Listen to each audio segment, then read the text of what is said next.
I got it, you. Ау! Вот сейчас мы подъезжаем к Rest Area, по-другому иногда они называются сервис-плазы. Когда вы въезжаете в штат, вас ожидает Rest Area, и она немножко больше, чем обычная, но и там находится такой information center, то есть там куча всевозможной информации о том штате, в который вы въезжаете, для того, чтобы вы могли как-то спланировать свой маршрут, гостиницы, экскурсии, путешествия, все что угодно такое интересное. Вот, сейчас мы это обязательно посмотрим.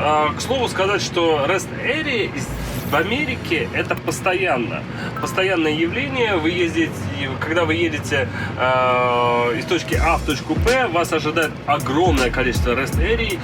Как правило, каждый там 40-50 миль.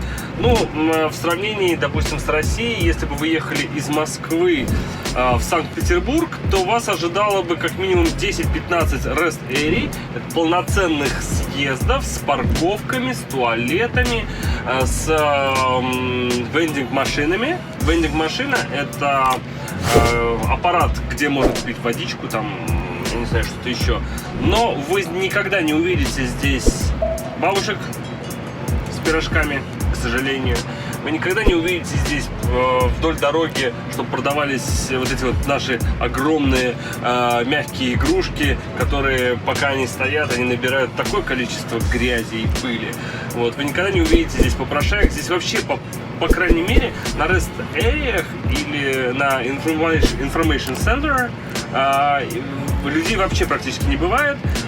Кроме как посетители, да, то есть одни приезжают, другие уезжают. Сейчас мы прогуляемся по Rest Area, сравним ее немножко с тракстапом. Тракстап я вам уже показал. Тракстап у нас был в Северной Каролине, сейчас мы спустились в Джорджию, пока не забыл. Когда я только устраивался на работу трак-драйвером, мне сказали, что ночью, если ты хочешь где-то остановиться, то есть поспать, да, лучше выбирать именно тракстап, но не Rest Area, потому что трак-стап это коммерческая площадка, то есть любая там заправка организует на своей территории большую площадь, куда ставят траки и, собственно, все там спят.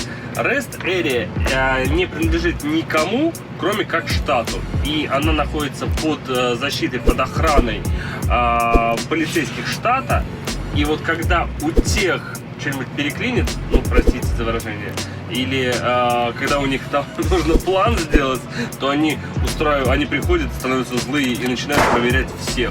Начинают проверять траки, прежде всего, на логбуке, на что вы везете, а как долго вы спите, а как хорошо вы припарковались, ну и так далее. Поэтому мне сказали, если ты хочешь спать, то лучше Rest Area не брать. Езжай куда-нибудь в другое место. Ну, слава богу, меня это пока обходило стороной. Вот такие красавцы стоят сзади меня. У меня, конечно, не такой большой трак, как этот. Подобный красавец может быть только мечтой.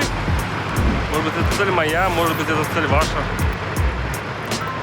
Ну, прикольно. Когда-нибудь мы залезем в него, попросимся, поспрашаем, как человеку живется в таком большом реально доме на колесах.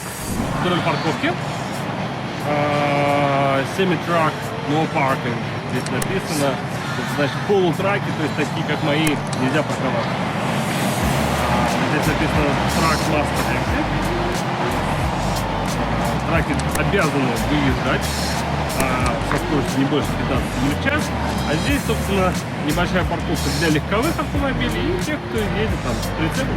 Прошу обратить ваше внимание, здесь находится Pet Walk Area, Pet Excuse Area, Overnight Parking Prohibited. То есть Pet Walk Area означает, что здесь можно гулять с собаками. Не везде. Кое-где это запрещено. А Overnight Parking Prohibited это означает, что на всю ночь парковаться нельзя. Welcome to Georgia написано. Это на знаке. Переводить не надо. Хотя если перевести добро пожаловать в Грузию. Очень интересно, да? И Грузия, и штат Джорджия пишется восклицательный знак, и звучит восклицательный знак, но находится в абсолютно разных уголках планеты. We are glad Georgia's on your mind. Ну а вот здесь вот вы можете зайти, сесть на лавочку, подышать, отдохнуть. И при всем при том, что это donated but the landscape company. То есть это бесплатно. Донат. Донат от вот этой вот компании. Никого не хочу рекламировать, но это донат. Georgia welcomes you. Georgia приветствует тебя. Представьте себе что-то очень похожее на такой торговый центр, но при этом это такое здание, которое находится фактически в поле между одним штатом и другим, и никого здесь нет.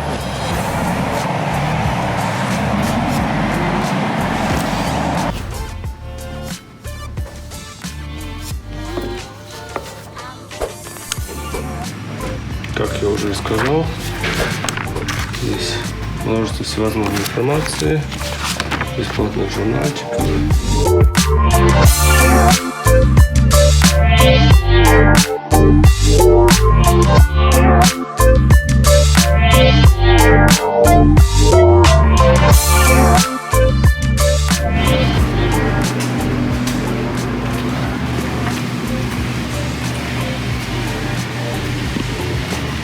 Так выглядит общественный туалет. Это даже не заправка, это не гостиница, это просто где-то мы находимся в поле между штатами. А писсуары, как обычно. Ничего нового. Employees only. Сюда нельзя. Машина, мне кажется, подъезжает здесь круглосуточно. А вот здесь написано, что Blue Star Memorial. Это мемориал голубой звезды, tribute to the armed forces who have defended the United States of America. Ну вот здесь вот огромное просто количество мест для барбекю. Здесь можно посидеть, покушать, не знаю, с животными здесь уже нельзя, но можно что-нибудь такое придумать, поваляться на траве.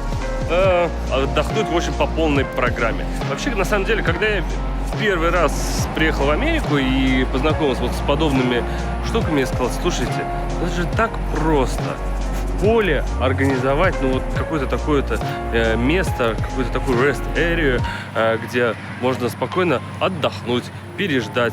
Ну а что мы? А что у нас в России? Мы постоянно едем, чтобы где сходить в туалет? О, давайте остановимся вот у той посадки или у этой. И так, а что нам надо покушать? О, давайте купим вдоль дороги у бабушки какие-нибудь пирожки. Боже мой, ну почему? Это же просто.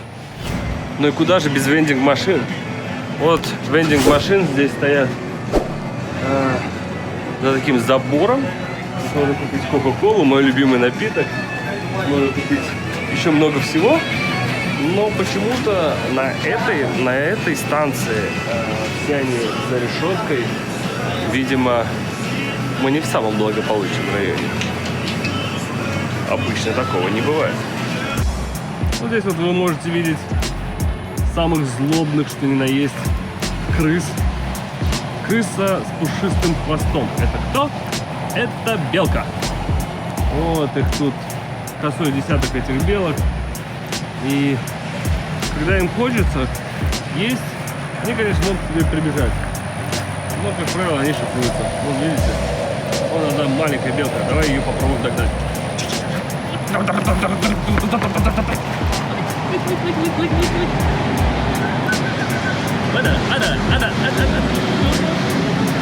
Вам же видно? И убежала. Вот она такая Америка на колесах. Ездишь от точки до точки, от стапа до стапа, от остановки до остановки. Романтика. Подписывайтесь на мой канал, задавайте вопросы. Я думаю, что я расскажу вам еще очень много интересного. Но если вы зададите свои вопросы, скажете, о чем бы вы хотели узнать в следующей серии, я постараюсь сделать это для вас. И, как обычно, мне нечего скрывать. Я говорю только правду. Пока-пока.